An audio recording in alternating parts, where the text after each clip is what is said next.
একজন বরেণ্য আলেম আল্লামা দেলোয়ার হোসেন সাইদি হুজুর উনি মারা গেছে। উনি মারা যাওয়ার পরে উনার একটা ভিডিও আমি শেয়ার করছি।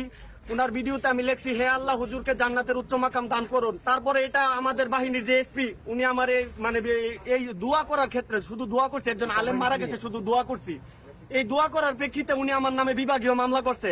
এই পুলিশ বাহিনী আর পুলিশ বাহিনী রাখছে না, আমাদের অধীনে যারা আছে আইজি থেকে শুরু করে কমিশনার থেকে শুরু করে ডিআইজি থেকে শুরু করে এসপি থেকে শুরু করে যারা আছে তারা আমাদেরকে গোলাম বানাইছে। আওয়ামী লীগের গোলাম, শেখ হাসিনার গোলাম। পুলিশ বাহিনীর পোশাক আর রাখে নাই, পুলিশ বাহিনীর পোশাক বিক্রি করে দিছে শেখ হাসিনার কাছে।